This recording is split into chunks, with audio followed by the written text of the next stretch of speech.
গাড়ি চলতে শুরু করলো শহরের রাস্তা দিয়ে। কিছু দূর যাওয়ার পর রিমি লক্ষ্য করলো পেছনে একটা কালো গাড়ি তাদের অনুসরণ করছে অনেকক্ষণ ধরে। রিমি আবিরের উদ্দেশ্যে সতর্ক করে বলল, পেছনে তাকান একবার। এই কালো গাড়িটা আমাদের পেছনে আসছে অনেকক্ষণ ধরে। মনে হচ্ছে আমরা যা ভয় পেয়েছিলাম তাই সত্য হতে যাচ্ছে। এখন কাউকে পাঠানো হয়েছে আমাদের অনুসরণ করার জন্য। আমাদের এখন কি করা উচিত বুঝতে পারছি না আমি। আবির আয়নায় তাকিয়ে পেছনের গাড়িটা দেখলো। তার মুখের ভাব পরিবর্তন হয়ে গেল মুহূর্তেই। লন্ডনের সেই ঠান্ডা আত্মবিশ্বাসী মানুষটার একটা ছায়া তার চেহারার ফিরে এলো। আবির রিমির উদ্দেশ্যে শান্ত কিন্তু ধীর গলায় বলল, চিন্তা করবেন না, আমি জানি কিভাবে এই পরিস্থিতি সামলাতে হয়। শক্ত করে বসুন আপনার সিটে। আমি এখন কিছু কৌশল প্রয়োগ করব এই গাড়িটাকে পেছনে ফেলার জন্য। আপনি শুধু বিশ্বাস রাখুন আমার উপর। আমি নিশ্চিত করব আমরা নিরাপদে পৌঁছাবো। আবির গাড়ির গতি বাড়িয়ে শহরের জটিল রাস্তাগুলোর মধ্য দিয়ে দ্রুত চালাতে লাগলো, এমন দক্ষতায় যা একজন সাধারণ বিনিয়োগকারীর কাছে আশা করা যায় না। রিমি অবাক হয়ে আবিরের এই দক্ষতা দেখছিল। কয়েকটা মোড় ঘুরে এবং একটা সরু গলিতে প্রবেশ করে আবির শেষ পর্যন্ত পেছনের গাড়িটাকে হারিয়ে দিল। গাড়ি একটা নিরাপদ জায়গায় থামিয়ে আবির হাঁপ ছেড়ে রিমির উদ্দেশ্যে বলল, মনে হচ্ছে আমরা এখন নিরাপদে আছি, কিন্তু এই ঘটনা প্রমাণ করে দিল যে আমাদের তদন্ত কারো নজরে এসে গেছে। এখন থেকে আমাদের আরও সতর্ক হতে হবে প্রতিটা পদক্ষেপে। আপনি ঠিক আছেন তো? ভয় পাননি তো এত জোরে গাড়ি চালানোর কারণে? রিমি অবাক দৃষ্টিতে আবিরের দিকে তাকিয়ে আবিরের উদ্দেশ্যেই বলল, আমি ঠিক আছি, কিন্তু আপনার এই দক্ষতা দেখে আমি অবাক হয়ে গেছি সত্যি বলতে। একজন সাধারণ বিনিয়োগকারীর এত দক্ষ থাকার কথা না। গাড়ি চালানো এবং বিপদ থেকে বাঁচানোর কৌশল। আপনার ব্যাপারে আমার মনে হচ্ছে কিছু প্রশ্ন জাগছে এখন।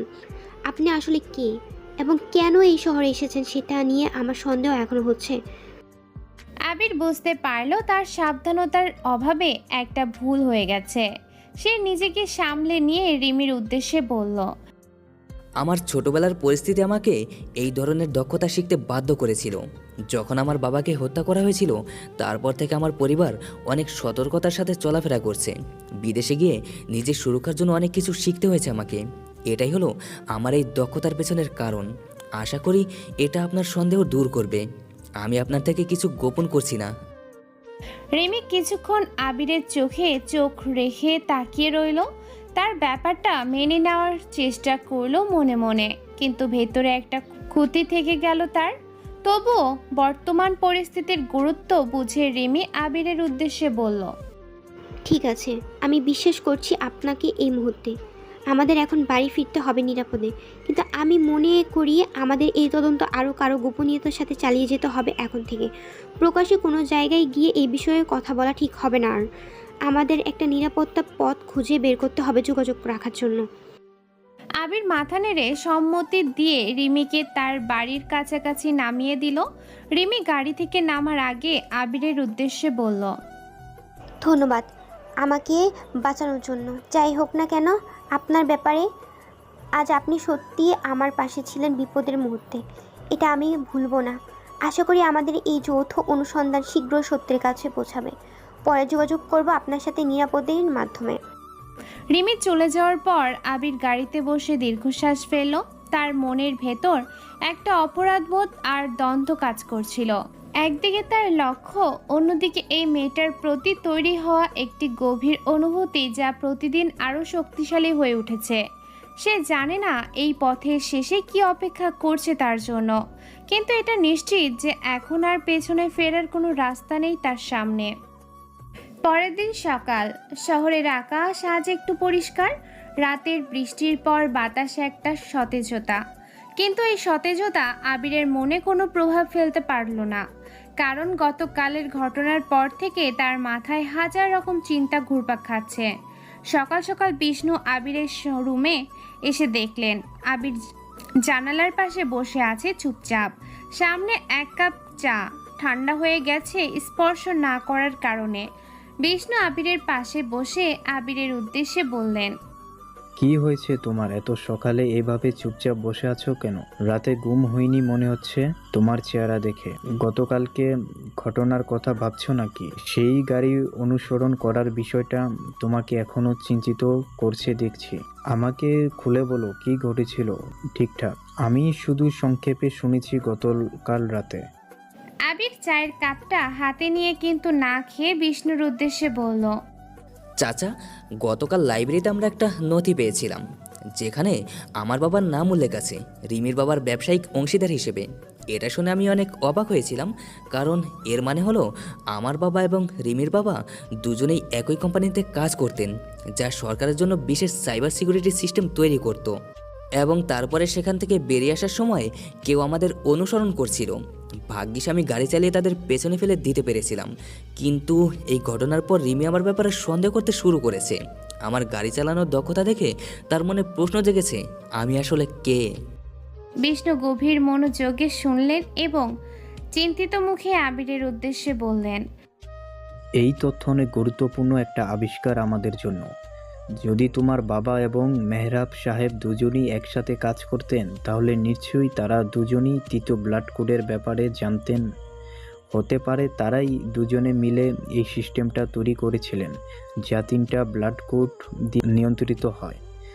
এবং সেই কারণেই দাদু ভাইয়ের লোকেরা তাদের দুজনকেই হত্যা করেছিল একসাথে সেই কোড হাতিয়ে নেওয়ার জন্য। কিন্তু রিমির সন্দেহের ব্যাপারে আমাদের সাবধান হতে হবে এখন। যদি সে তোমার আসল পরিচয় সন্দেহ করতে শুরু করে, তাহলে এটা আমাদের পরিকল্পনার জন্য অনেক বড় বিপদ হয়ে উঠতে পারে। আবির চায়ের কাপ নামিয়ে রেখে বিষ্ণুর উদ্দেশ্যে বলল, আমি জানি চাচা, এটা বিপদের কারণ হতে পারে, কিন্তু আমার মনের ভিতরে একটা অন্যরকম অনুভূতি কাজ করছে। রিমিকে দেখলে আমার মনে হয় তাকে মিথ্যা পরিচয় ব্যবহার করাটা অন্যায় হবে। তার বাবার মৃত্যুর সত্য জানার অধিকার তার আছে, আমার মতোই। আমি ভাবছি একদিন তাকে সত্যটা বলে দিব, কিন্তু সঠিক সময় না হলে এই কাজটা আমাদের জন্য বিপজ্জনক হতে পারে। এটাও আমি বুঝি। এই দ্বন্দ্বের মধ্যে আমি নিজেই দিশার হয়ে যাচ্ছি, কি করা উচিত আমার এখন। বিষ্ণু আবিরের কাঁধে হাত রেখে গভীর সহানুভূতির সাথে আবিরের উদ্দেশ্যে বললেন, আমি বুঝতে পারছি তোমার এই অনুভূতি, কিন্তু এখন সত্য প্রকাশ করার সময় না। যদি রিমি জেনে যায় যে তুমি ইমরান চৌধুরীর ছেলে এবং তোমার আসল পরিচয় রোলেক্স, তাহলে সে হয়তো তোমাকে বিশ্বাস করতে পারবে না প্রথমেই, কারণ তুমি এতদিন তাকে মিথ্যা পরিচয়ে কাছে এসেছো। এর চেয়ে বরং আমাদের আরও প্রমাণ জোগাড় করতে হবে, যাতে সঠিক সময়ে সত্য প্রকাশ করার সাথে সাথে সব কিছু পরিষ্কারভাবে প্রমাণ করা যায় তার সামনে। ধৈর্য ধরো, এখন সময় আসবে সব কিছু খোলাসা করার। এদিকে শহরের জন্য একটা প্রান্তে রিমি তার রুমে বসে গতকালের ঘটনা নিয়ে চিন্তা করছে। তার ডেস্কে রাখা সেই বোর্ডের সামনে দাঁড়িয়ে সে আবিরের নাম একটা নতুন কাগজে লিখে বোর্ডে যুক্ত করলো। মৌ এবং সাথী রুমে প্রবেশ করলো ঠিক তখনই। সাথী বোর্ডে আবিরের নাম দেখে অবাক হয়ে রিমির উদ্দেশ্যে বলল, এই নতুন নামটা কেন যুক্ত করলি বোর্ডে? এটা তো সেই বিনিয়োগকারীর নাম যার সাথে তুই কয়েকদিন ধরে মিশছিস। তার ব্যাপারে কি কোনো সন্দেহ তৈরি হয়েছে তোর মনে? আমাদের খুলে বল কি হয়েছে গতকাল। তুই বলেছিলি লাইব্রেরিতে গিয়েছিলি, কিন্তু বিস্তারিত কিছু বলিসনি এখনো আমাদের। রিমি বোর্ডের দিকে তাকিয়ে গভীর চিন্তায় ডুবে গিয়ে সাথী এবং ময়ের উদ্দেশ্যে বলল, গতকাল লাইব্রেরিতে আমরা একটা নথি খুঁজে পেয়েছিলাম, যেখানে দেখা গেছে আমার বাবার ব্যবসায়িক অংশীদার ছিলেন একজন মানুষ যার নাম ইমরান চৌধুরী। এই মানুষটাও একই সময় রহস্যজনকভাবে মারা গিয়েছিলেন আমার বাবার সাথে। কিন্তু এর চেয়ে বড় কথা হলো, ফেরার পথে একটা কালো গাড়ি আমাদের অনুসন্ধান করছিল, আর আবির এমন দক্ষতায় গাড়ি চালিয়ে আমাদের বাঁচিয়েছে যা কোনো সাধারণ বিনিয়োগকারী থাকার কথা না। এই বিষয়টা আমার মনে অনেক প্রশ্ন তৈরি করেছে তার আসল পরিচয় নিয়ে। মৌ চিন্তিত হয়ে রিমির উদ্দেশ্যে বলল, তুই কি মনে করছিস এই আবির লোকটা সত্যি কোনো সাধারণ বিনিয়োগকারী না? হতে পারে সে অন্য কোনো উদ্দেশ্য তোর কাছাকাছি আসছে, তোকে ব্যবহার করার চেষ্টা করছে কোনো বিষয়ে। এই কথা শুনে আমার মনে হচ্ছে তোর আরও সাবধান হওয়া উচিত তার সাথে সম্পর্ক রাখার ব্যাপারে। যদি তার আসল উদ্দেশ্য খারাপ হয় তাহলে তুই অনেক বিপদে পড়তে পারিস তার কারণে। রিমি একটা দীর্ঘশ্বাস ফেলে বোর্ডের দিকে তাকিয়ে ময়ের উদ্দেশ্যে বলল, আমিও জানি না কি বিশ্বাস করবো এখন। একদিকে তার চোখে আমি একটা সত্যতা দেখি যা মিথ্যা মনে হয় না আমার কাছে, আর বাবার মৃত্যুর গল্প শুনে আমার মনে হয়েছিল আমরা দুজনেই একই রকম একটা কষ্টের ভিতর দিয়ে গিয়েছি। কিন্তু অন্যদিকে এই অস্বাভাবিক দক্ষতা আমাকে চিন্তিত করছে। আমি সিদ্ধান্ত নিয়েছি তার ব্যাপারে আরও তথ্য জোগাড় করে নিজেই, যদি সে সত্যি কোনো গোপন উদ্দেশ্য এসে থাকে তাহলে আমাকে সেটা খুঁজে বের করতেই হবে। ঠিক এই সময় রিমির ফোনে একটা মেসেজ এলো অজানা নম্বর থেকে। রিমি ফোন তুলে মেসেজটা পড়তে শুরু করলো এবং পড়তে পড়তে তার মুখের রং পরিবর্তন হয়ে গেল। সাথী এটা লক্ষ্য করে রিমির উদ্দেশ্যে বলল, আবার কি হলো? কে মেসেজ করেছে এবার? তোর মুখ আবার সাদা হয়ে যাচ্ছে দেখছি। প্লিজ বল কি লেখা আছে সেখানে। তুই এভাবে চুপ করে থাকলে আমরা কিভাবে বুঝবো কি হচ্ছে তোর সাথে?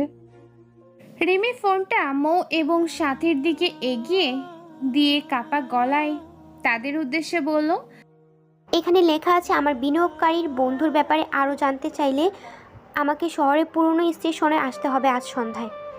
এবং সাথে লেখা আছে যে আসলে যা দাবি করছে তা না, তার একটা গোপন অতীত আছে যা আমার জানা দরকার।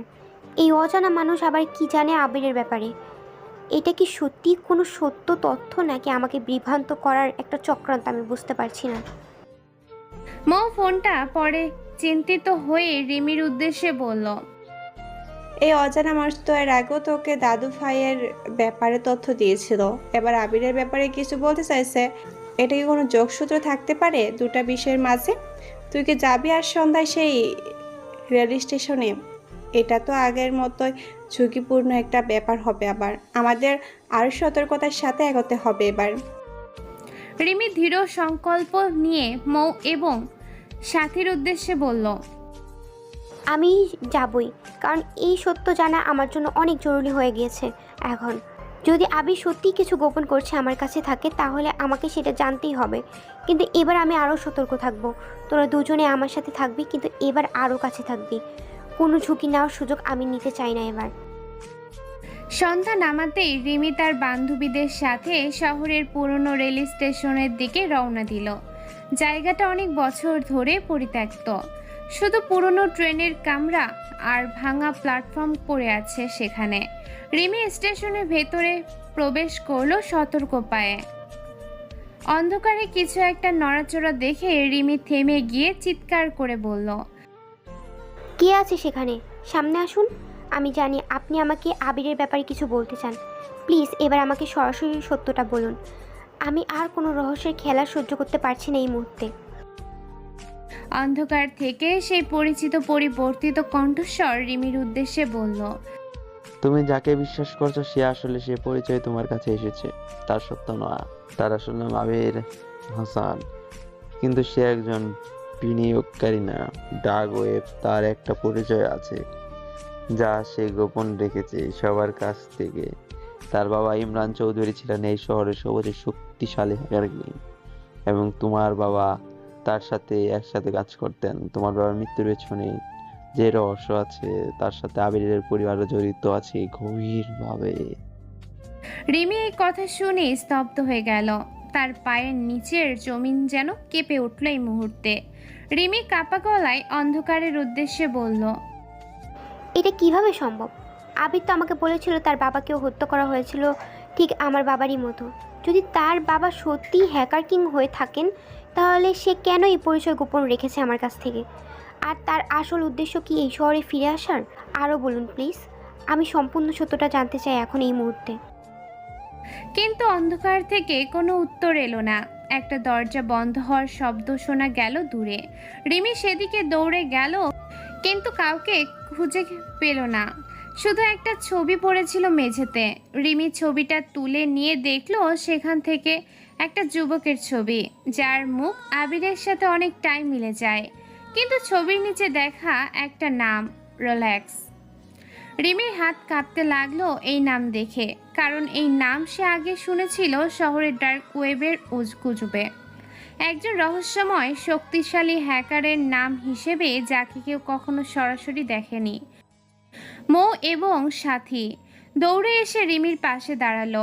মৌ রিমির হাতে থাকা ছবিটা দেখে অবাক হয়ে রিমির উদ্দেশ্যে বলল, এই ছবিতে তো আবিরের মুখের মতোই দেখতে লাগছে, কিন্তু এই নামটা কি লেখা আছে নিচে?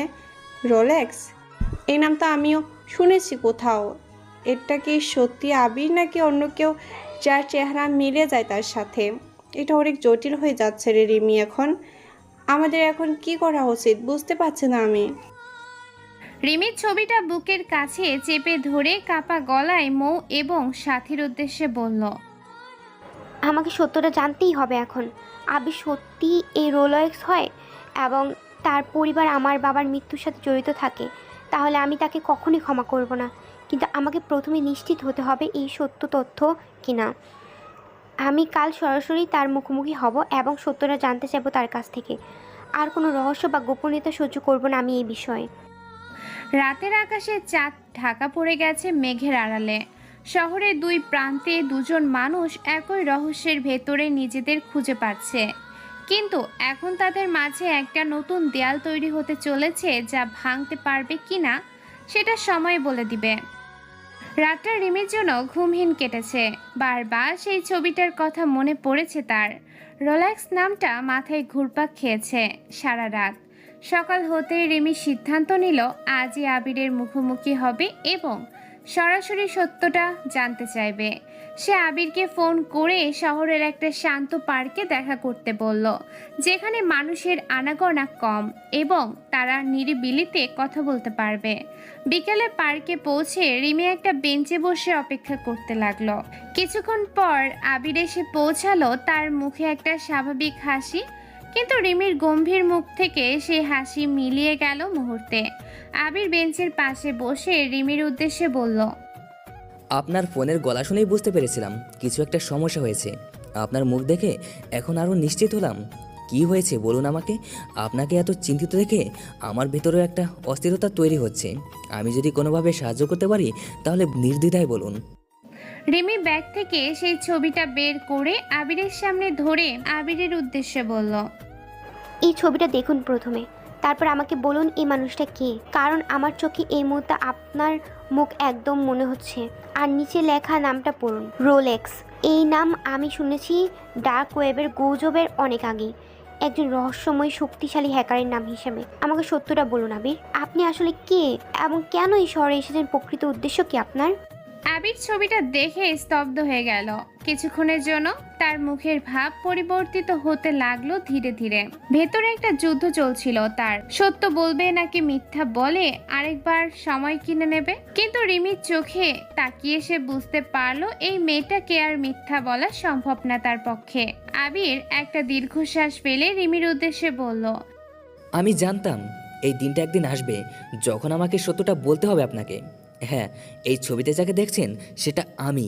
ডার্ক ওয়েবে আমার পরিচয় দ্য রোলেক্স। লন্ডনে আমি এই নামেই পরিচিত একজন হ্যাকার নেটওয়ার্কের প্রধান হিসেবে।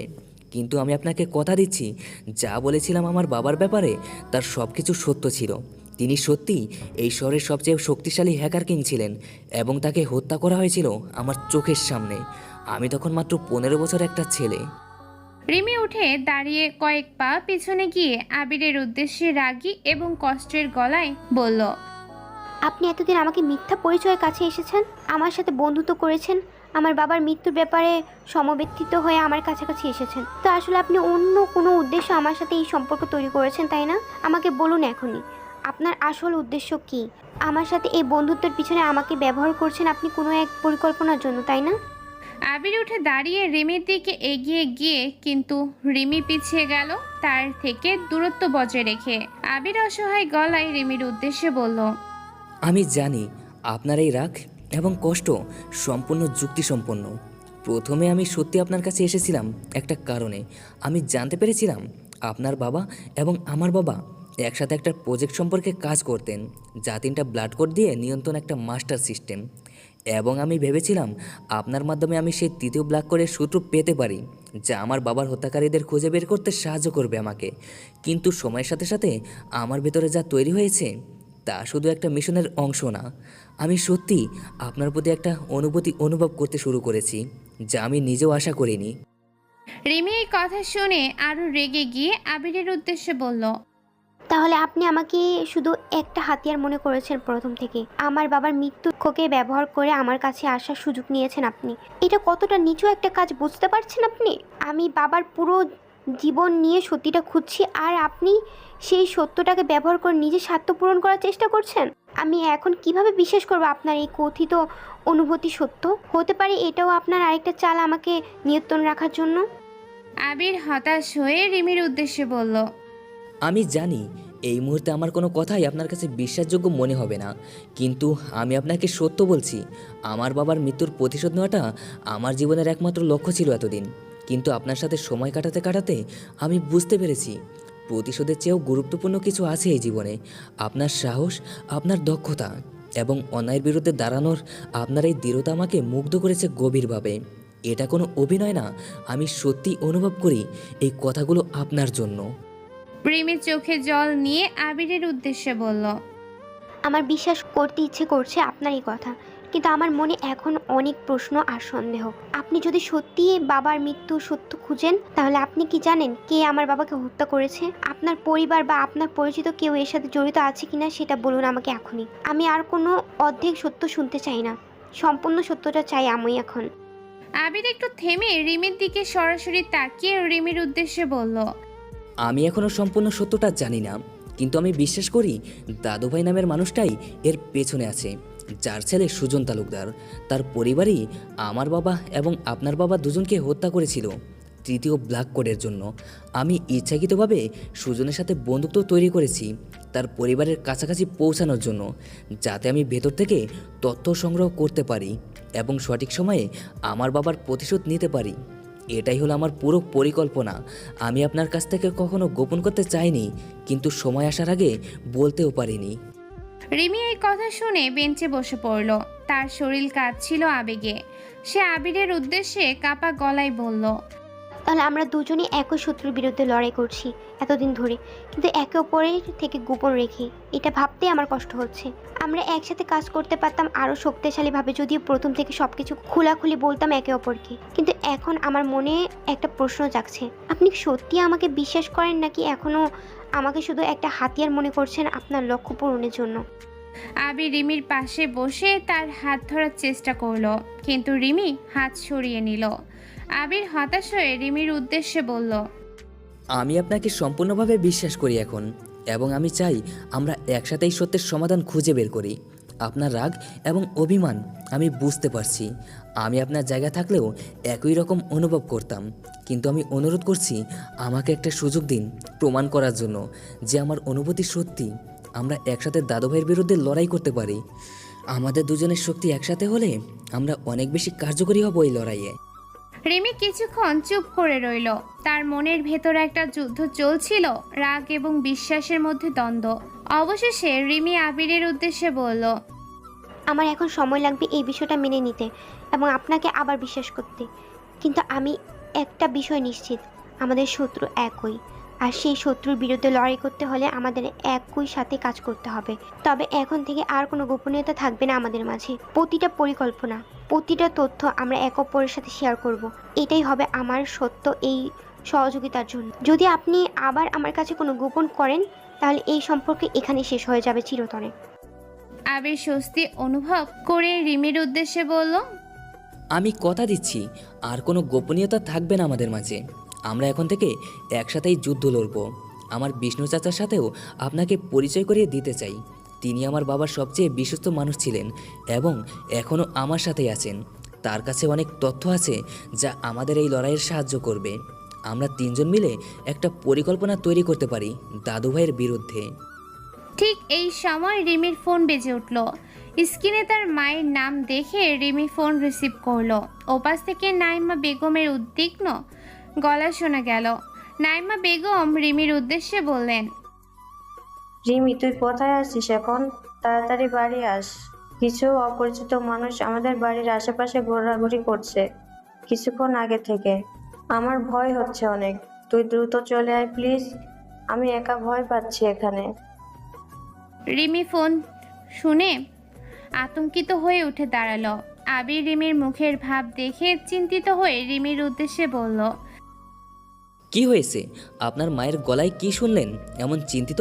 বলুন আমাকে, আমি সাথে সাথে সাহায্য করতে পারি। কোনো বিপদ হয়েছে নাকি আপনার বাড়িতে?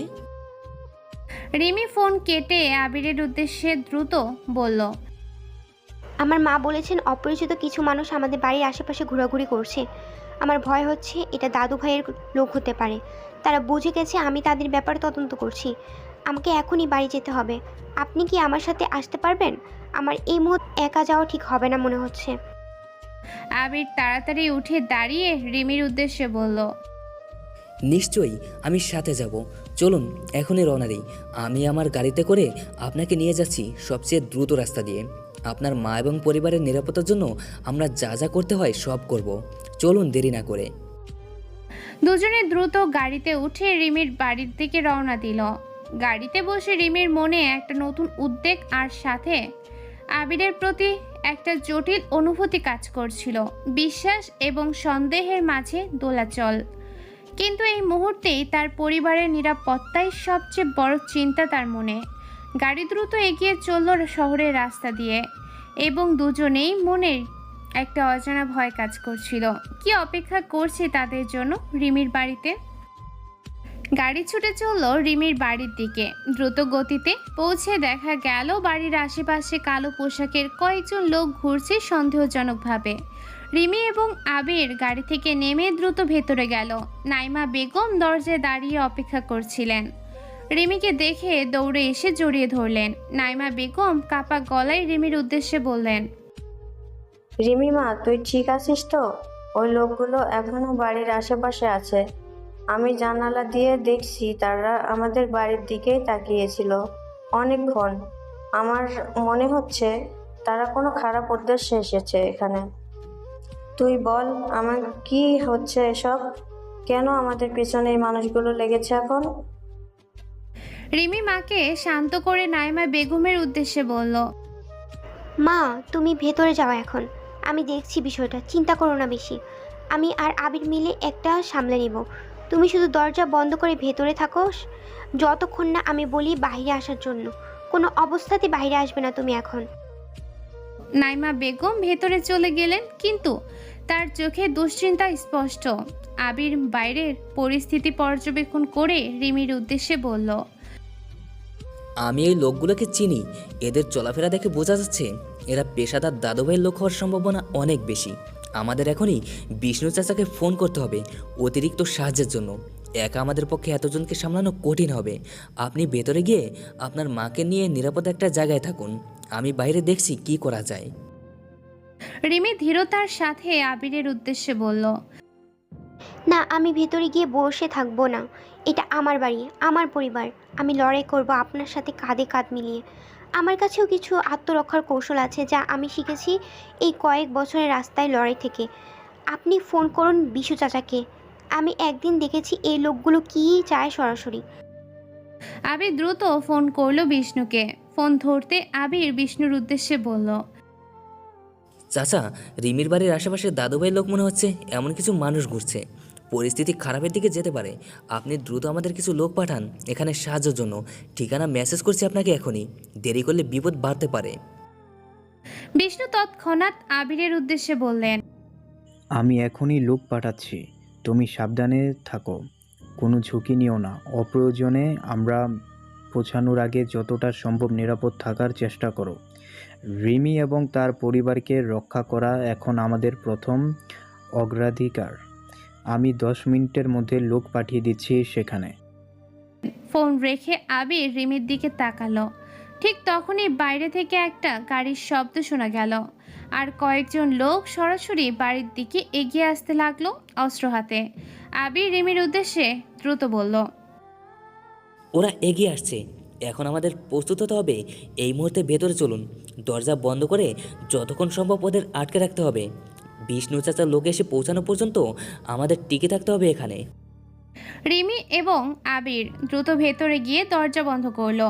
লিডার বাইরে থেকে দরজায় ধাক্কা দিতে লাগলো এবং চিৎকার করে বলল, দরজা খুলে দে ভেতর থেকে, আমরা শুধু কথা বলতে চাই। যদি নিজে থেকে না খুলিস তাহলে আমরা জোর করে ভেতরে ঢুকবো। এটা তোদের জন্য ভালো হবে না, কারোর জন্যই। তাড়াতাড়ি দরজা খুলে দে। আবির জানালা দিয়ে বাইরে তাকিয়ে পরিস্থিতি বুঝতে চেষ্টা করলো। সে রিমির উদ্দেশ্যে বলল, ওদের সংখ্যা প্রায় 6 জন, সবার হাতে অস্ত্র আছে। আমাদের এই দরজা যতটা সম্ভব মজবুত রাখতে হবে। আশেপাশে কোনো ভারী আসবাবপত্র থাকলে দরজার সামনে রাখুন। আমি বিষ্ণু চাচার লোক আসা পর্যন্ত সময় কেনার চেষ্টা করছি ওদের সাথে কথা বলে। রিমি একটা বড় ক্যাবিনেট টেনে এনে দরজার সামনে রাখলো আবিরের সাহায্যে। তারপর রিমি আবিরের উদ্দেশ্যে বলল, আমার বাড়িতে কিছু পুরনো অস্ত্র আছে যা বাবা রেখে গিয়েছিল লুকিয়ে রাখার একটা সিন্ধুকে। আমি যাচ্ছি সেগুলো নিয়ে আসতে। আপনি এখান থেকে ওদের আটকান যতটা সম্ভব। আমি 2 মিনিটের মধ্যে ফিরে আসছি অস্ত্র নিয়ে। আমাদের প্রস্তুত থাকতে হবে সবচেয়ে খারাপ পরিস্থিতিতে। রিমি দ্রুত উপরে দৌড়ে গেল। আবির দরজার কাছে দাঁড়িয়ে বাইরের লিডারের উদ্দেশ্যে চিৎকার করে বলল, তোমরা কে এবং কি চাও এখানে স্পষ্ট করে বলো। এই বাড়িতে কোনো অপরাধী নেই। তোমরা ভুল জায়গায় এসেছো। এখনই চলে যাও, না হলে পরিণতি ভালো হবে না তোমাদের জন্য। আমি সতর্ক করছি তোমাদের শেষবারের জন্য। বাইরে থেকে লিডার একটা বিদ্রুপের হাসি দিয়ে আবিরের উদ্দেশ্যে বলল, আমরা জানি ভেতরে কে আছে। আমাদের বস দাদুভাই পাঠিয়েছেন আমাদের। সেই মেয়েটা পুরো বিষয় নিয়ে অনেক বেশি নাক গলাচ্ছে। এবার তার একটা শিক্ষা পাওয়ার সময় হয়েছে। আর তোমাকেও আমরা চিনে ফেলছি। তুমি যে পরিচয় নিয়ে ঘুরছো এই শহরে সেটা সত্যি না। এখন দরজা খুলে দাও শান্তিতে, না হলে আমরা জোর করে ঢুকবো এবং তখন কারোর জন্যই ভালো হবে না এটা। ঠিক এই সময় উপর থেকে রিমি ফিরে এলো হাতে একটা পিস্তল এবং কিছু গুলি নিয়ে। আবিরকে একটা পিস্তল দিয়ে রিমি আবিরের উদ্দেশ্যে বলল, এটা নিন। বাবা রেখে যাওয়ার পুরনো অস্ত্র, কিন্তু এখনও কাজ করে। আমি জানতাম একদিন এর প্রয়োজন হবে আমার, তাই সবসময় প্রস্তুত রেখেছিলাম এটা। এখন আমরা দুজন মিলে এই লড়াই করতে পারবো। আপনি কি অস্ত্র চালাতে জানেন ভালোভাবে? আবির পিস্তলটা হাতে নিয়ে পরীক্ষা করে রিমির উদ্দেশ্যে বলল, হ্যাঁ, আমি জানি। লন্ডনে আমার এই ধরনের প্রশিক্ষণ নিতে হয়েছিল আমার নিরাপত্তার জন্য। কিন্তু আমি চাই না এই লড়াই কেউ গুরুতর আহত হোক, যদি এড়ানো সম্ভব হয়। প্রথমে আমরা কথা বলে তাদের ফিরে দেওয়ার চেষ্টা করব। যদি তারা জোর করে ঢোকার চেষ্টা করে, তখনই আমরা এই অস্ত্র ব্যবহার করব আত্মরক্ষার জন্য। হঠাৎ বাইরে থেকে একটা প্রবল ধাক্কার শব্দ এলো। লোকগুলো দরজা ভাঙার চেষ্টা করছে। ক্যাবিনেট সরে যাচ্ছে আস্তে আস্তে চাপের কারণে। রিমি এবং আবির দুজনেই দরজার দিক থেকে পিছিয়ে গিয়ে নিজেদের প্রস্তুত করলো। ঠিক তখনই বাইরে থেকে আরও গাড়ির শব্দ এবং মানুষের কোলাহল শোনা গেল। বিষ্ণুর পাঠানো লোকেরা পৌঁছে গেছে এবং বাইরের আক্রমণকারীদের সাথে সংঘর্ষ শুরু হয়ে গেছে। আবির জানালা দিয়ে দেখে রিমির উদ্দেশ্যে বলল, বিষ্ণু চাচার লোক এসে পৌঁছে গেছে। তারা বাইরে লড়াই করছে। এখন আমাদের এই সুযোগে বের হয়ে তাদের সাহায্য করতে হবে। কিন্তু আগে আমাদের নিশ্চিত হতে হবে আপনার মা সম্পূর্ণ নিরাপদ আছেন কিনা। চলুন প্রথমে তাকে দেখে আসি। দুজনে দ্রুত নাইমা বেগমের রুমে গিয়ে দেখলো তিনি দরজা বন্ধ করে নিরাপদে আছেন। ভয়ে কাঁপছেন কিন্তু সুস্থ আছেন। রিমি মাকে আশ্বস্ত করে আবিরের সাথে বাইরে এসে দেখলো লড়াই লড়ছে তীব্রভাবে। বিষ্ণুর লোকেরা সংখ্যায় বেশি হওয়ায় আক্রমণকারীরা পিছু হাঁটতে শুরু করেছে। লিডার শেষ পর্যন্ত পরাজয় বুঝে তার লোকদের নিয়ে পালিয়ে যাওয়ার চেষ্টা করলো, কিন্তু আবির তাকে থামানোর চেষ্টা করে লিডারের উদ্দেশ্যে চিৎকার করে বলল, থামো, তোমাকে আমাদের সাথে কথা বলতে হবে। দাদুভাই কেন তোমাদের পাঠিয়েছে এখানে সেটা বলতে হবে আমাদের। যদি সত্যিটা বলো তাহলে তোমাকে ছেড়ে দেওয়া হবে, না হলে তোমার পরিণতি ভালো হবে না এই মুহূর্তে। লিডার দৌড়ানোর চেষ্টা করছিল, কিন্তু বিষ্ণুর একজন লোক তাকে ধরে ফেলল। লিডারকে আবিরের সামনে নিয়ে আসা হলো। ভয়ে কাঁপতে কাঁপতে লিডার আবিরের উদ্দেশ্যে বলল, আমাকে ছেড়ে দিন প্লিজ, আমি শুধু আদেশ পালন করছিলাম। দাদুভাই বলেছেন এই মেয়েটাকে ভয় দেখাতে, যাতে সে পুরনো বিষয় নিয়ে তদন্ত বন্ধ করে দেয়। আর আপনার ব্যাপারেও তিনি সন্দেহ করছেন অনেক। বলেছিলেন আপনাকে অনুসরণ করতে এবং আপনার আসল পরিচয় জানতে। এর বেশি কিছু আমি জানি না। সত্যি, আমাকে ছেড়ে দিন এবার দয়া করে। রিমি এগিয়ে এসে লিডারের উদ্দেশ্যে কঠোর গলায় বলল, দাদুভাইকে গিয়ে বলে দিও আমি ভয় পাই না তার থেকে। আমি সত্য জানার পর থেকে কখনো পিছিয়ে যাব না। আর তাকে এটাও বলে দিও তার পাপের শাস্তি একদিন তাকেই পেতে হবে, যত শক্তিশালী হোক না কেন সে। ন্যায় বিচার তাকে খুঁজে নিবে একদিন। বিষ্ণুর লোকেরা লিডার এবং তার বাকি সঙ্গীদের ছেড়ে দিল সতর্কতার সাথে। তারা পালিয়ে গেল ভয়ে ভয়ে। বিষ্ণু নিজেও এসে পৌঁছালেন কিছুক্ষণ পর। তিনি আবির এবং রিমির উদ্দেশ্যে বললেন, তোমরা দুজনই ঠিক আছো তো? ধন্যবাদ ভাগ্যকে, আমরা সময় মতো পৌঁছাতে পেরেছি। এই ঘটনা প্রমাণ করে দিল দাদুভাই এখন আমাদের সবার ব্যাপারে সন্দেহ করতে শুরু করেছেন। পরিস্থিতি আরও জটিল হয়ে উঠেছে এখন। আমাদের দ্রুত একটা সিদ্ধান্ত নিতে হবে কিভাবে এগিয়ে যাব এই লড়াইয়ে। রিমি বিষ্ণুর দিকে তাকিয়ে ধীর কণ্ঠে বলল, আমি এখন সম্পূর্ণভাবে আপনাদের সাথে আছি এই লড়াই। আমার বাবা এবং আবিরের বাবা দুজনে দাদু ভাইয়ের হাতে মারা গেছেন। এখন সময় এসেছে তার বিরুদ্ধে এক দাঁড়ানোর। আমরা তিনজন মিলে একই পরিকল্পনা তৈরি করব যা তার পূর্ণ সাম্রাজ্য ধ্বংস করে দেবে। তার তৃতীয় ব্লাড কোডের রহস্য সমাধান করব আমরা একসাথে। রাতের আকাশে তখনও মেঘ জমে আছে। তিনজন মানুষ দাঁড়িয়ে আছে একটা নতুন প্রতিজ্ঞা নিয়ে, যা তাদের নিয়ে যাবে এই শহরের সবচেয়ে বড় রহস্যের সমাধানের দিকে এবং একটা চূড়ান্ত যুদ্ধের দিকে, যার সিদ্ধান্ত নেবে কে হবে সাইবার ঢাকার আসল কিং। আক্রমণের পরের দিন বিষ্ণুর নিরাপদ বাসভবনে আবির, রিমি এবং বিষ্ণু একসাথে বসে আছেন একটা গুরুত্বপূর্ণ আলোচনায়। টেবিলের উপর ছড়িয়ে আছে সমস্ত নথি, ছবি এবং তথ্য যা তারা এতদিনে জোগাড় করেছেন। বিষ্ণু সবার দিকে তাকিয়ে আলোচনা শুরু করলেন। এখন আমাদের সবচেয়ে গুরুত্বপূর্ণ কাজ হলো তৃতীয় ব্লাড কোড খুঁজে বের করা, কারণ এটা ছাড়া আমরা দাদু ভাইয়ের বিরুদ্ধে চূড়ান্ত পদক্ষেপ নিতে পারবো না। রিমি, তোমার বাবা যেহেতু এই কোডের সাথে সম্পর্কিত ছিলেন, তোমার বাড়িতে এমন কোনো জায়গা আছে কি যেখানে তিনি গোপন কিছু রাখতে পারতেন? কোনো লুকানো রুম বা সিন্দুক যেটা তুমি আগে খেয়াল করোনি? রিমি চিন্তা করতে করতে বিষ্ণুর উদ্দেশ্যে বলল, আমার মনে পড়েছে বাবা মারা যাওয়ার আগে রাতের একটা গোপন রুমে ঢুকেছিল, যেখানে একটা আলমারি ছিল। আমি ছোট ছিলাম তখন, তাই পুরোপুরি মনে নেই কোথায় ছিল সেই রুম, কিন্তু মা হয়তো জানতে পারে এ বিষয়ে। আমি তাকে গিয়ে জিজ্ঞেস করব আজই। যদি সেই রুম কখনো অক্ষত থাকে তাহলে আমরা সেখানে তৃতীয় ব্লাড কোডের কোনো সূত্র পেতে পারি। আবির রিমির উদ্দেশ্যে বলল, এটা একটা ভালো সূত্র মনে হচ্ছে আমার কাছে। আমরা আজই আপনার বাড়িতে যাই এবং আপনার মায়ের সাথে কথা বলে এই বিষয়ে, কিন্তু আমাদের সাবধান থাকতে হবে, কারণ দাদুভাইয়ের লোকেরা এখনও আপনার বাড়ির আশেপাশে নজর রাখতে পারে। আমরা গোপনে যাব এবং দ্রুত কাজ শেষ করে চলে আসব। সেদিন বিকেলে আবির এবং রিমি সাবধানে রিমির বাড়িতে পৌঁছালো। নাইমা বেগম তাদের দেখে স্বস্তি পেলেন। রিমি মায়ের উদ্দেশ্যে বলল, মা, তোকে একটা জরুরি বিষয় জিজ্ঞেস করতে চাই। বাবা মারা যাওয়ার আগে রাতে একটা গোপন রুমে গিয়েছিল, মনে আছে তোমার? সেই রুম কোথায় ছিল এটা বলতে পারবে আমাকে? এটা অনেক গুরুত্বপূর্ণ আমাদের জন্য এই মুহূর্তে। বাবার মৃত্যুর রহস্য সমাধানের জন্য এই তথ্যটা আমাদের লাগবে। নাইমা বেগম কিছুক্ষণ স্মৃতি হাতড়ে রিমির উদ্দেশ্যে বললেন, হ্যাঁ, মনে পড়েছে আমার। নিচের তলার সেই পুরনো স্টোর রুমের পিছনে একটা ছোট রুম ছিল। তোমার বাবা সেটা ব্যবহার করতেন তার গুরুত্বপূর্ণ কাগজপত্র রাখার জন্য, কিন্তু সেই রুম তার মৃত্যুর পর থেকে বন্ধ করে রাখা হয়েছে। আমি কখনো সেখানে ঢুকিনি, কারণ অনেক কষ্ট লাগতো সেই জায়গা দেখলে। চাবি এখনো আমার কাছে আছে, যদি তোমার দরকার হয়। রিমি মায়ের কাছ থেকে চাবি নিয়ে আবিরের সাথে সেই গোপন রুমের দিকে গেল। ধুলো মাখা পুরনো দরজা খুলে ভেতরে প্রবেশ করলো তারা। রুমের ভেতরে একটা পুরনো আলমারি এবং কিছু কাগজপত্র দেখা গেল।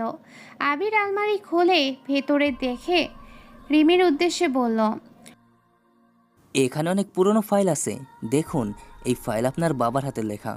এটা পরে দেখা দরকার আমাদের, হয়তো এখানে কোনো সূত্র পাবো আমরা তৃতীয় ব্লাড কোডের ব্যাপারে। সাবধানে দেখুন প্রতিটা কাগজ, কোনো তথ্য বাদ দেওয়া যাবে না। রিমি ফাইলগুলো হাতে নিয়ে পড়তে লাগলো। একটা কাগজে এসে রিমি থেমে গিয়ে আবিরের উদ্দেশ্যে বলল, এখানে দেখুন, এটা বাবা লিখেছেন। তিনি তার রক্তের একটা নমুনা একটা বিশেষ ডিভাইসে সংরক্ষণ করেছেন, যা শুধুমাত্র তার রক্তের স্পর্শে কাজ করবে। এবং এই ডিভাইসটা তিনি কোথাও নিরাপদ জায়গায় রেখেছেন, যা শুধু তিনিই জানতেন।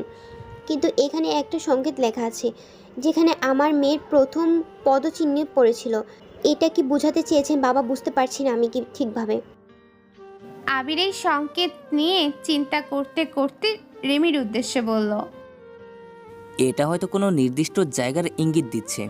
আপনার ছোটবেলার কোনো স্মৃতি মনে আছে যেখানে আপনি প্রথম হাঁটতে শিখেছিলেন বা প্রথম পা রেখেছিলেন কোথাও বিশেষভাবে? এটা হতে পারে বাড়ির বাগান অথবা অন্য কোনো জায়গা যা আপনার বাবার কাছে বিশেষ অর্থ বহন করত। রিমি কিছুক্ষণ চিন্তা করে আবিরের উদ্দেশ্যে বলল, আমার মনে পড়ছে মা একবার বলেছিল আমি প্রথম হাঁটতে শিখেছিলাম আমাদের বাড়ির পেছনে বাগানে একটা পুরনো আম গাছের নিচে। বাবা সেই দিনটা অনেক গর্ব করতেন এবং প্রায় বলতেন এটা তার জীবনের সবচেয়ে সুন্দর স্মৃতি। চলুন আমরা সেই বাগানে যাই এখনই এবং দেখি কিছু খুঁজে পাই কিনা সেখানে। দুজনে বাড়ির পেছনের বাগানে গেল। সেখানে একটা পুরনো আম গাছ দাঁড়িয়ে আছে অনেক বছর ধরে। আবির গাছের চারপাশে দেখতে লাগলো কোনো চিহ্নের জন্য। রিমি গাছের গোড়ার দিকে তাকিয়ে একটা ছোট পাথরের ফলক দেখে আবিরের উদ্দেশ্যে বলল, এখানে দেখুন এই পাথরটা। এটা আগে এখানে ছিল কিনা আমি নিশ্চিত না, কিন্তু এর উপরে কিছু লেখা মনে হচ্ছে। ধুলো জমে আছে অনেক। একটু পরিষ্কার করে দেখি কি লেখা আছে এখানে। রিমি পাথরটা পরিষ্কার করে দেখলো তার উপরে একটা ছোট প্রতীক আঁকা, যা ইমরান চৌধুরীর কোম্পানির লোগোর সাথে মিলে যায়। আবির এটা দেখে চমকে উঠে রিমির উদ্দেশ্যে বলল, এই প্রতীক আমার বাবার কোম্পানির লোগো। এর মানে এই পাথরের নিচে কিছু আছে নিশ্চয়ই। আমাদের এটা সরিয়ে দেখা উচিত এখনই। সাহায্য করুন আমাকে এই পাথরটা সরাতে। দুজনে মিলে পাথরটা সরিয়ে দেখলো নিচে একটা ছোট্ট ধাতব বাক্স পাওয়া গেছে, মাটির নিচে সুরক্ষিত অবস্থায়। রিমি বাক্সটা তুলে নিয়ে কাপা হাতে খুলতে লাগলো। ভেতরে একটা ছোট্ট ডিভাইস পাওয়া গেল, যার সাথে একটা চিঠি সংযুক্ত। রিমি চিঠিটা পড়তে শুরু করলো উচ্চস্বরে। প্রিয় রিমি, যদি তুমি এই চিঠি পড়েছো তার মানে আমি তোমার সাথে আর নেই। কিন্তু জেনে রাখো আমি তোমাকে এবং তোমার মাকে অনেক ভালোবাসতাম। এই ডিভাইসে আমার রক্তের নমুনা সংরক্ষিত আছে, যা তৃতীয় ব্লাড কোড হিসেবে কাজ করবে। এটা ব্যবহার করতে হলে আমার রক্তের সাথে আরও দুটো ব্লাড কোড প্রয়োজন হবে, যা ইমরান চৌধুরী এবং অন্য একজনের কাছে ছিল। আমাদের তিনজন একসাথে একটা মাস্টার সিস্টেম তৈরি করেছিলাম, যা এই শহরের সবচেয়ে গুরুত্বপূর্ণ ডেটা সংরক্ষিত রাখার জন্য। কিন্তু কিছু লোভী মানুষ এই সিস্টেমের ক্ষমতা পেতে চায় খারাপ উদ্দেশ্যে। সাবধান থেকো মা, কাকে বিশ্বাস করবে সেটা ভেবে নিও। আমি তোমাকে অনেক ভালোবাসি, তোমার বাবা। রিমি চিঠি পড়ে কেঁদে ফেলল। আবির তাকে সান্ত্বনা দেওয়ার চেষ্টা করে রিমির উদ্দেশ্যে বলল, আপনার বাবা সত্যি অনেক ভালো একজন মানুষ ছিলেন। এই চিঠি প্রমাণ করে দিল তিনি কতটা ভালোবাসতেন আপনাকে এবং আপনার মাকে। এখন আমাদের কাছে দুটো ব্লাড কোড আছে, আমার বাবার এবং আপনার বাবার। কিন্তু তৃতীয় কোড এখনও দাদুভাইয়ের লোকদের কাছে আছে। আমাদের সেটা উদ্ধার করতে হবে। এখন থেকে এটাই হবে আমাদের পরবর্তী লক্ষ্য। রিমি চোখের জল মুছিয়ে আবিরের উদ্দেশ্যে ধীর কণ্ঠে বলল, আমি প্রস্তুত এই লড়াইয়ের জন্য। বাবা এই চিঠি আমাকে আরও শক্ত করে দিয়েছে এগিয়ে যাওয়ার জন্য।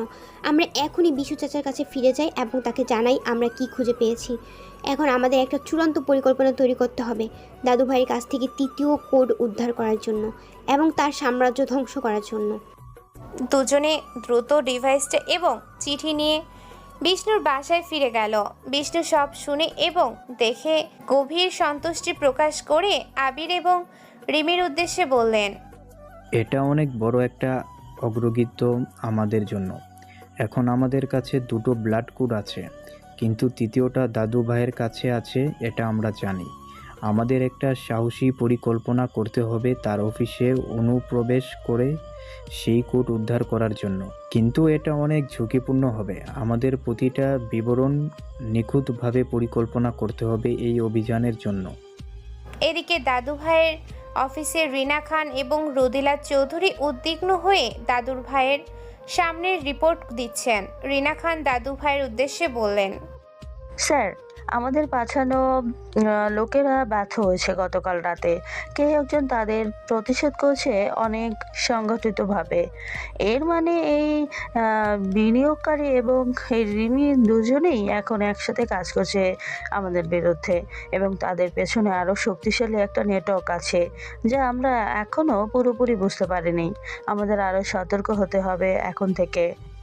দাদু ভাই চিন্তিত মুখে রিনা খানের উদ্দেশ্যে বললেন, আমার সন্দেহ আরো গভীর হচ্ছে এখন। এই বিনিয়োগকারী হয়তো সত্যি ইমরান চৌধুরীর সেই হারিয়ে যাওয়া ছেলে, যাকে আমরা 15 বছর আগে খুঁজে পাইনি। যদি এটা সত্যি হয় তাহলে সে আমাদের জন্য সবচেয়ে বড় বিপদ হয়ে উঠতে পারে। আমাদের অবিলম্বে তৃতীয় ব্লাড কোড সুরক্ষিত করতে হবে এবং আমাদের নিরাপত্তা ব্যবস্থা আরও জোরদার করতে হবে। কোনো ঝুঁকি নেওয়া যাবে না এখন থেকে এই বিষয়ে। রোদেলা চৌধুরী দাদু ভাইয়ের উদ্দেশ্যে বললেন, স্যার, আমাদের সাইবার বোল্টের সুরক্ষা ব্যবস্থার আরও বাড়াতে হবে এবং তৃতীয় ব্লাড কোডের যেভাবে আছে সেভাবে সরিয়ে আরও নিরাপদ একটা জায়গায় রাখতে হবে। যদি তারা সত্যি আমাদের আক্রমণ করার পরিকল্পনা করছে তাহলে আমাদের প্রস্তুত থাকতে হবে সবচেয়ে খারাপ পরিস্থিতির জন্য। দাদু ভাই দৃঢ় সংকল্প নিয়ে রিনা খান এবং রোদেলা চৌধুরীর উদ্দেশ্যে বললেন, আমরা 15 বছর ধরে যা গড়েছি তা এত সহজে হাতছাড়া হতে দেব না। যদি ইমরানের ছেলে সত্যিই ফিরে এসেছে প্রতিশোধ নিতে, তাহলে তাকেও তার বাবার মতো পরিণত ভোগ করতে হবে। আমাদের শক্তি প্রদর্শন করার সময় এসেছে এখন। যে কোনো মূল্যে আমাদের এই সাম্রাজ্য রক্ষা করতে হবে। প্রস্তুতি নাও যুদ্ধের জন্য, কারণ শীঘ্রই একটা চূড়ান্ত সংঘাত আসন্ন আমাদের সামনে। শহরের দুই প্রান্তে দুটো পক্ষ প্রস্তুত হচ্ছে একটা অনিবার্য সংঘর্ষণের জন্য। একদিকে আবির, রিমি এবং বিষ্ণু সত্য এবং ন্যায় বিচারের জন্য লড়াই করার প্রস্তুতি নিচ্ছে। অন্যদিকে দাদু ভাই তার ক্ষমতা এবং সাম্রাজ্য রক্ষা করার জন্য মরিয়া হয়ে উঠছে। আকাশে মেঘ জমেছে আরও ঘনভাবে, যেন প্রকৃতিও সংকেত দিচ্ছে একটা ভয়ঙ্কর ঝড়ের আগমনের, যা এই শহরের ভাগ্য নির্ধারণ করবে চিরতরে। 3 দিন ধরে আবির, রিমি এবং বিষ্ণু গোপনে পরিকল্পনা সাজাচ্ছেন দাদু ভাইয়ের সাইবার ভোল্টে অনুপ্রবেশ করার জন্য। বিষ্ণুর লোকেরা সেই অফিসে কাজ করা একজন নিরাপত্তা কর্মীকে রাজি করিয়েছেন গোপনে তথ্য দেওয়ার জন্য। আজ রাতেই তারা চূড়ান্ত অভিযান শুরু করবে। বিষ্ণুর বাসায় সবাই একত্রিত হয়েছে শেষ মুহূর্তের প্রস্তুতির জন্য। বিষ্ণু একটা মানচিত্র টেবিলে বিছিয়ে আবির ও রিমির উদ্দেশ্যে বললেন, এই হলো সাইবার ভোল্টের সম্পূর্ণ নকশা যা আমরা সংগ্রহ করেছি। মূল প্রবেশদ্বার দিয়ে ঢোকা অসম্ভব, কারণ সেখানে সবচেয়ে কঠোর সুরক্ষা ব্যবস্থা রয়েছে। কিন্তু পেছনের দিকে একটা পুরনো ভেন্টিলেশন শেফট আছে যা ব্যবহার করে আমরা ভেতরের প্রবেশ করতে পারবো। তবে এই পথ অনেক সরু এবং বিপজ্জনক। একজন মাত্র মানুষ এই পথে যেতে পারবে নিরাপদে। আবির মানচিত্রের দিকে তাকিয়ে বিষ্ণুর উদ্দেশ্যে বলল, আমি সেই পথে যাব চাচা, এটাই সবচেয়ে যুক্তিযুক্ত হবে। কারণ আমার হ্যাকিং দক্ষতা আছে যা ভেতরের সিকিউরিটি সিস্টেম ভাঙতে কাজে লাগবে। রিমি, আপনি বাইরে থাকবেন বিষ্ণু চাচার সাথে। যদি কোনো বিপদ হয় তাহলে আপনারা সাথে সাথে সাহায্য করতে পারবেন। আমি ভেতরে গিয়ে তৃতীয় ব্লাড কোড খুঁজে নিয়ে আসব। রিমি এই কথা শুনে অসন্তুষ্ট হয়ে আবিরের উদ্দেশ্যে বলল, না, আমি বাইরে বসে থাকতে পারবো না এই অভিযানে। এটা আমার বাবার মৃত্যুর সাথে জড়িত একটা বিষয়। আমিও ভেতরে যেতে চাই আপনার সাথে। আমার কাছেও কিছু দক্ষতা আছে যা কাজে লাগতে পারে। আমি একা বসে অপেক্ষা করার মানুষ না। আপনাকে সাহায্য করতে চাই আমি সরাসরি এই অভিযানে। বিষ্ণু দুজনের কথা শুনে মধ্যস্থতা করার চেষ্টা করে বললেন, তোমরা দুজনই ঠিক বলছো, কিন্তু আমাদের বাস্তবিক চিন্তা করতে হবে এই মুহূর্তে। যদি দুজনই ভেতরে যাও তাহলে বাইরে কেউ থাকবে না। জরুরি পরিস্থিতি সামলানোর জন্য রিমি, তুমি যদি সত্যি ভেতরে যেতে চাও তাহলে আবিরের সাথে যাও, কিন্তু আমাকে বাইরে রাখো নিরাপদ ব্যবস্থা সামলানোর জন্য। আমি আমার লোকদের প্রস্তুত রাখবো জরুরি অবস্থার জন্য। আবির একটু চিন্তিত হয়ে রিমির উদ্দেশ্যে বলল, এটা অনেক বিপজ্জনক হতে পারে আপনার জন্য। আমি চাই না আপনার কোনো ক্ষতি হোক এই অভিযানে, কিন্তু আমি জানি আপনাকে থামানো সম্ভব না।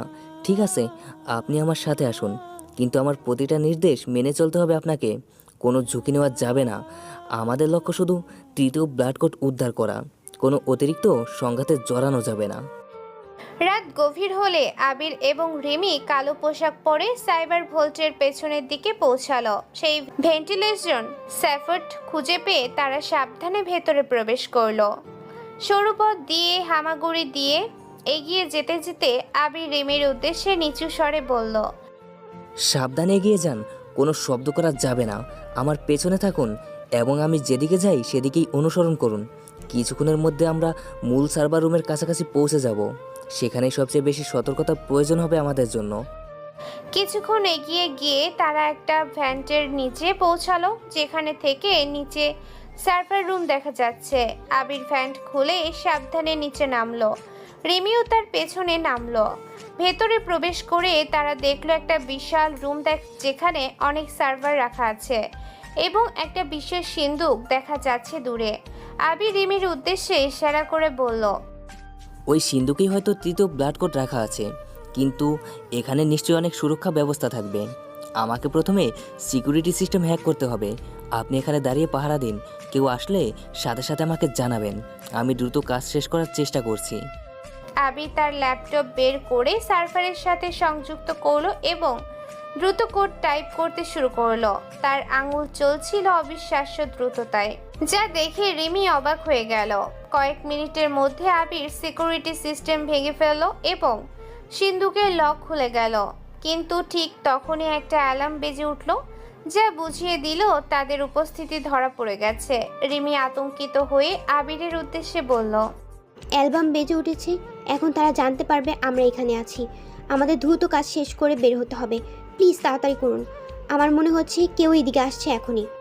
আবির দ্রুত সিন্ধুক খুলে দেখলো ভেতরে একটা ছোট ডিভাইস রাখা আছে, যা তৃতীয় ব্লাড কোড। আবির সেটা তুলে নিয়ে রিমির উদ্দেশ্যে বলল, পেয়ে গেছি। এখন আমাদের এখান থেকে বের হতে হবে খুব দ্রুত, কিন্তু সেই ভেন্টিলেশন শ্যাফট দিয়ে ফিরে যাওয়ার সময় আমাদের নেই। আমাদের অনুপদ খুঁজতে হবে। চলুন আমার সাথে। ঠিক তখনই রুমের দরজা খুলে গেল এবং কয়েকজন সিকিউরিটি গার্ড ভেতরে প্রবেশ করলো অস্ত্র হাতে। তাদের পেছনে রিনা খান এবং রোদেলা চৌধুরী এসে দাঁড়ালেন। রিনা খান আবির এবং রিমির দিকে তাকিয়ে বিদ্রুপের সুরে বললেন, তোমরা ভেবেছিলে এত সহজে আমাদের সবকিছু সুরক্ষিত জায়গায় ঢুকে চলে যেতে পারবে? এটা তোমাদের জীবনে সবচেয়ে বড় ভুল হয়ে গেল। এখন তোমাদের কোথাও পালানোর পথ নেই। সেই ডিভাইস দিয়ে দাও আমাদের হাতে, না হলে আমরা জোর করে নিয়ে নিব। আবির সামনে এগিয়ে গিয়ে রিনা খানের উদ্দেশ্যে ধীর কণ্ঠে বলল, এই কোড আমার বাবার এবং রিমির বাবার সাথে সম্পর্কিত। এটা তোমাদের অন্যায়ভাবে দখল করার কোনো অধিকার নেই। তোমরা এতদিন যা করেছো তার হিসাব এখন দিতে হবে তোমাদের। আমি আবির হাসান, ইমরান চৌধুরীর ছেলে, যাকে তোমরা 15 বছর আগে ভেবেছিলে হারিয়ে গেছে চিরতরে, কিন্তু আমি ফিরে এসেছি প্রতিশোধ নিতে। এই কথা শুনে রোদেলা চৌধুরী এবং রিনা খান দুজনেই স্তব্ধ হয়ে গেলেন। কিছুক্ষণের জন্য রোদেলা চৌধুরী আবিরের উদ্দেশ্যে বললেন, তাহলে আমাদের সন্দেহ সত্যি ছিল, তুমি সেই হারিয়ে যাওয়া ছেলে। কিন্তু এখন তুমি এখানে এসে আমাদের সবচেয়ে সুরক্ষিত জায়গায় ধরা পড়ে গেছো। তোমার বাবার মতোই তোমার পরিস্থিতিও হবে আজ। দাদু ভাই, তোমার জন্য অনেক দিন অপেক্ষা করেছিলাম এই মুহূর্তের জন্য। ঠিক তখনই দাদু ভাই নিজেও এসে উপস্থিত হলেন রুমে। তার পেছনে আরো কয়েকজন সশস্ত্র লোক। দাদু ভাই আবিরের দিকে তাকিয়ে একটা ঠান্ডা হাসি দিয়ে বললেন, অবশেষে দেখা হলো আমাদের ইমরান চৌধুরীর ছেলে। তুমি তোমার বাবার মতোই সাহসী, কিন্তু একই রকম বোকামিও করেছ আজ। আমার ঘরে এসে আমার বিরুদ্ধে দাঁড়ানোর সাহস দেখিয়েছ, কিন্তু এখন তোমার কোনো পথ নেই পালানোর।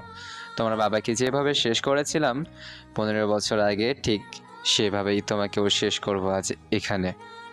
রিমি আবিরের পাশে দাঁড়িয়ে দাদু ভাইয়ের উদ্দেশ্যে রাগী গলায় বললেন, আপনি আমার বাবাকে হত্যা করেছেন। এতদিন আমি এই সত্য জানার জন্য লড়াই করেছি। আজ আপনার মুখ থেকে শুনেই নিশ্চিত হলাম আমার সন্দেহ ঠিক ছিল। আপনার এই অপরাধের শাস্তি আপনাকে পেতেই হবে। আমরা আপনাকে এত সহজে জিততে দিব না এই লড়াই।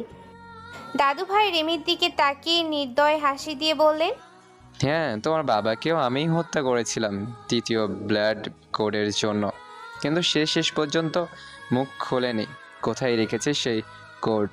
আজ দেখছি তোমরা নিজেরাই সেই খুঁজে নিয়ে এসেছো আমার কাছে। এর চেয়ে ভালো আর কি হতে পারে আমার জন্য? এখন আমার হাতে 3টা কড়ি চলে আসবে শীঘ্রই, আর তোমরা দুজনেই আজ এখানে শেষ হয়ে যাবে। আবির রিমির হাত ধরে শক্ত করে। তাদের চারপাশে অস্ত্র হাতে দাঁড়িয়ে আছে অনেক মানুষ। পরিস্থিতি অত্যন্ত বিপজ্জনক। আবির মনে মনে দ্রুত একটা পরিকল্পনা ভাবার চেষ্টা করলো, কিভাবে তারা এই বিপদ থেকে বের হতে পারে এবং তৃতীয় কোডও রক্ষা করতে পারে দাদু ভাইয়ের হাত থেকে। বাইরে বিষ্ণু তাদের জন্য অপেক্ষা করছেন, কিন্তু তিনি জানেন না ভেতরে কি ভয়ঙ্কর পরিস্থিতি তৈরি হয়েছে এই মুহূর্তে। সার্ভার রুমের ভেতরে নিস্তব্ধতা ভারী হয়ে আছে। আবির এবং রিমি দাঁড়িয়ে আছে দাদু ভাইয়ের সশস্ত্র লোকদের মাঝে। কোনো পথ নেই পালানোর। আবির মনে মনে দ্রুত একটা সুযোগ খুঁজছিল। ঠিক তখনই আবির তার পকেটে রাখা একটা ছোট ডিভাইসের কথা মনে করলো, যা সে সব সময় সাথে রাখে জরুরি পরিস্থিতির জন্য। আবির দাদু ভাইয়ের উদ্দেশ্যে সময় কেনার জন্য বলল, আপনি ভাবছেন আমাকে এত সহজে শেষ করে দিবেন, কিন্তু আমার বাবা আমাকে শুধু প্রতিশোধের শিক্ষা দেননি, তিনি আমাকে শিখিয়েছিলেন কিভাবে বুদ্ধি দিয়ে সবচেয়ে কঠিন পরিস্থিতি থেকেও বেরিয়ে আসা যায়। আপনি কি জানেন এই মুহূর্তে আমি কি করছি? আমি এই পুরো সাইবার ওয়ার্ল্ডের সিকিউরিটি সিস্টেমে একটা ভাইরাস ছড়িয়ে দিয়েছি, যা কয়েক মিনিটের মধ্যে আপনার সব ডেটা ধ্বংস করে দিবে যদি আমি এখন সেটা বন্ধ না করি। দাদু ভাই এই কথা শুনে চমকে উঠলেন। তার মুখে উদ্বেগের ছাপ স্পষ্ট হলো। তিনি আবিরের উদ্দেশ্যে রাগী গলায় বললেন, তুমি মিথ্যা বলছো আমাকে ভয় দেখানোর জন্য, কিন্তু আমি এত সহজে বিশ্বাস করব না তোমার কথা। তোমার কাছে এত সময় ছিল না এই কাজ করার। আমার লোকেরা তোমাকে সার্ভারের কাছে আসতে দেখার সাথে সাথেই অ্যালার্ম বাজিয়ে দিয়েছিল। তুমি শুধু সময় নষ্ট করছো এখানে কথা বলে, এতে তোমার কোনো লাভ হবে না। ঠিক তখনই রুমের সব স্ক্রিনে একটা সতর্ক বার্তা ফ্ল্যাশ করতে লাগলো, যা দেখে রিনা খান আতঙ্কিত হয়ে দাদু ভাইয়ের উদ্দেশ্যে বললেন, স্যার, এটা সত্যি, সিস্টেমে একটা ভয়ঙ্কর ভাইরাস ছড়িয়ে গেছে। এখন যদি কিছু না করা হয় তাহলে আমাদের সব ডেটা, সব তথ্য, এমনকি দাদু ভাইয়ের পুরো নেটওয়ার্কের সংযোগ ধ্বংস হয়ে যাবে কয়েক মিনিটের মধ্যে। আমাদের এই ছেলেকে থামাতে হবে যেভাবেই হোক। দাদু ভাই ভীত হয়ে আবিরের উদ্দেশ্যে বললেন, ঠিক আছে, তুমি যা চাও তাই বলো, কি চাও তুমি এখন? আমি তোমাকে এবং রিমিকে নিরাপদে ছেড়ে দেব যদি তুমি এই ভাইরাস বন্ধ করে দাও এখনই। আমাদের মধ্যে একটা সমঝোতা করা যাক। তোমার বাবার ব্যাপারে যা ঘটেছিল তা অতীত, আমরা সামনে এগিয়ে যেতে পারি একসাথে যদি তুমি চাও। আবির দাদু ভাইয়ের দিকে তাকিয়ে ধীর কণ্ঠে বললেন, আমি কোনো সমঝোতা চাই না আপনার সাথে। আমি চাই আপনি আপনার সমস্ত অপরাধের স্বীকারোক্তি দেন এখানে উপস্থিত সবার সামনে। আমার বাবা এবং রিমির বাবাকে হত্যা করা সত্য, এবং সেই সাথে আপনার সব অস্ত্র এবং লোকদের নিরস্ত্র করে আমাদের নিরাপদে বেরিয়ে যাওয়ার সুযোগ দিতে হবে। তবেই আমি এই ভাইরাস বন্ধ করব, না হলে আপনার পুরো সাম্রাজ্য ধূলিসাৎ হয়ে যাবে আজকে এই মুহূর্তে। দাদু ভাই কিছুক্ষণ চিন্তা করে তার লোকদের অস্ত্র নামিয়ে রাখার নির্দেশ দিলেন। দাদু ভাই পরাজিত গলায় বললেন, ঠিক আছে, আমি স্বীকার করছি, আমি ইরাম চৌধুরী এবং মেহরাব সাহেব দুইজনকেই হত্যা করেছিলাম তৃতীয় ব্লাড কোডের জন্য। আমি এই শহরের একমাত্র কিং হতে চেয়েছিলাম। সম্পূর্ণ ক্ষমতা নিয়ে এই অপরাধ আমি করেছি। এখন তোমরা যা চাও তাই করো, কিন্তু দয়া করে আমার সাম্রাজ্য সম্পূর্ণ ধ্বংস করো না। ঠিক এই সময় রুমের দরজা ভেঙে বিষ্ণু এবং তার লোকেরা প্রবেশ করলো, কারণ তিনি বাইরে অপেক্ষা করতে করতে যখন বুঝলেন ভেতরে বিপদ হয়েছে, তখন নিজের লোকদের নিয়ে এসে পড়েছেন। বিষ্ণু রুমে ঢুকে পরিস্থিতি দেখে আবিরের উদ্দেশ্যে বললেন, ছোট সাহেব, আমি এসে গেছি। আপনি ঠিক আছেন তো? আমি দেখছি দাদু ভাই নিজেই তার অপরাধ স্বীকার করছেন। এটা অনেক বড় একটা জয় আমাদের জন্য। এখন আমরা এইসব রেকর্ড করা স্বীকারোক্তি নিয়ে প্রশাসনের কাছে যেতে পারি ন্যায্য বিচারের জন্য। আবির বিষ্ণুর দিকে তাকিয়ে স্বস্তির সাথে বললেন, হ্যাঁ চাচা, আমি আগে থেকে রেকর্ডিং চালু করে রেখেছিলাম এই পুরো কথোপকথনের। এখন আমাদের কাছে যথেষ্ট প্রমাণ আছে দাদু ভাইয়ের বিরুদ্ধে আইনি ব্যবস্থা নেওয়ার জন্য। কিন্তু আমি প্রতিশোধ নেওয়ার চেয়ে ন্যায় বিচার দেখতে বেশি পছন্দ করি। আসুন আমরা এই তথ্য সঠিক জায়গায় পৌঁছে দেই এবং আইনকে তার কাজ করতে দেই। রিমি আবিরের পাশে দাঁড়িয়ে কৃতজ্ঞতার সাথে বললেন, আপনার এই বুদ্ধিমত্তা আমাদের আজ বাঁচিয়েছে। আমি কখনো ভুলবো না এই মুহূর্ত। আমার বাবার মৃত্যুর সত্য আজ প্রকাশ পেয়েছে এবং এই অপরাধী তার শাস্তি পাবে এখন আইনের হাতে। এটাই হলো প্রকৃত ন্যায় বিচার, যা আমরা দুজনে মিলে অর্জন করতে পারছি আজ এতদিন লড়াইয়ের পর। পরের দিনগুলোতে দাদু ভাইয়ের স্বীকারোক্তি প্রশাসনের কাছে পৌঁছে দেওয়া হলো এবং তার পুরো অপরাধ সাম্রাজ্য ভেঙে পড়ল আইনি প্রক্রিয়ার মাধ্যমে। সুজন তালুকদার, রিনা খান, রোদেলা চৌধুরী সবাইকে গ্রেফতার করা হলো তাদের অপরাধের জন্য। শহরের মানুষ জানতে পারল 15 বছর আগে সে রহস্যময় ঘটনার আসল সত্য। আবির এবং রিমি এখন একসাথে দাঁড়িয়ে আছে তাদের বাবাদের কবরের সামনে, যেখানে তারা প্রথমবার এই প্রতিশোধের যাত্রা শুরু করেছিল। আবির রিমির উদ্দেশ্যে বলল, আমাদের বাবারা আর শান্তিতে থাকতে পারবেন, কারণ তাদের মৃত্যুর সত্য প্রকাশ পেয়েছে এবং অপরাধীরা শাস্তি পেয়েছে। এই যাত্রায় আপনার সাহায্য ছাড়া আমি কখনো সফল হতে পারতাম না। আপনার সাহস এবং দৃঢ়তা আমাকে অনুপ্রেরিত করেছে প্রতিটা মুহূর্তে। আমি কৃতজ্ঞ আপনার কাছে এই পুরো যাত্রার জন্য।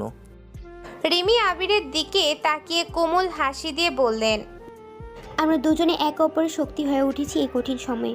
প্রথমে আমি আপনাকে বিশ্বাস করতে পারি যখন জানতে পারলাম আপনার আসল পরিচয়, কিন্তু আপনি প্রমাণ করেছেন আপনার হৃদয় সত্যি সৎ এবং ন্যায়ের পক্ষে। আমি মনে করি আমাদের বাবারা যদি আজ দেখতেন তাহলে অনেক গর্বিত হতেন আমাদের নিয়ে। আমরা যা শুরু করেছিলেন তারা তা সম্পূর্ণ করেছেন আজ একসাথে মিলে। দুজনে কিছুক্ষণ নীরবতায় দাঁড়িয়ে রইল। সূর্যের আলো তাদের মুখে এসে পড়েছিল কোমলভাবে। বিষ্ণু দূর থেকে তাদের দেখে মুচকি হাসলেন। তার মনে একটা প্রশান্তি অনুভব হলো। এতদিনের কষ্টের পর আবির রিমির উদ্দেশ্যে আস্তে করে বললেন, এখন যেহেতু আমাদের প্রতিশোধের যাত্রা শেষ হয়েছে, আমি ভাবছি আমার রোলেক্স পরিচয় ছেড়ে দিয়ে এখন থেকে শুধু আবির হাসান হিসেবে নতুন একটা জীবন শুরু করব এই শহরে। আমার বাবার রেখে যাওয়া ব্যবসা এবং উত্তরাধিকার সঠিকভাবে পরিচালনা করব। এখন থেকে ন্যায়সঙ্গতভাবে সব কিছু করব। আপনি কি চান আমার এই নতুন যাত্রায় আমার পাশে থাকতে রিমি? রিমি আবিরের প্রশ্ন শুনে একটু লজ্জা পেয়ে কিন্তু আনন্দের সাথে আবিরের উদ্দেশ্যে বললেন, আমিও চাই এই নতুন যাত্রায় আপনার পাশে থাকতে আবির। আমরা দুজনে অনেক কষ্ট সহ্য করেছি জীবনে, কিন্তু এখন সময় এসেছে নতুন করে সুখের সাথে জীবন শুরু করার। আমার বাবা এবং আপনার বাবা দুজনেই চাইতেন আমরা সুখী থাকি। আমি বিশ্বাস করি তারা আজ আমাদের এই সিদ্ধান্ত অনেক খুশি হতেন উপর থেকে দেখে। সেদিন বিকেলে শহরের আকাশে একটা সুন্দর রংধনু দেখা গেল বৃষ্টির পর, যেন প্রকৃতি নিজে উদযাপন করেছে এই নতুন শুরুর। সাইবার ঢাকা শহর এখন মুক্ত হয়েছে দাদু ভাইয়ের অন্ধকার শাসন থেকে এবং নতুন একটা ভবিষ্যতের দিকে এগিয়ে চলেছে আশার আলোয়। আবির এবং রিমি একসাথে হাত ধরে দাঁড়িয়ে রইল সেই কবরস্থানে। তাদের পেছনে ফেলে আসা কষ্টের অধ্যায় শেষ হয়ে নতুন একটা জীবনের সূচনা হলো এই মুহূর্তে, যেখানে সত্য এবং ন্যায় বিচার বিজয়ী হয়েছে অন্ধকার এবং প্রতারণার বিরুদ্ধে।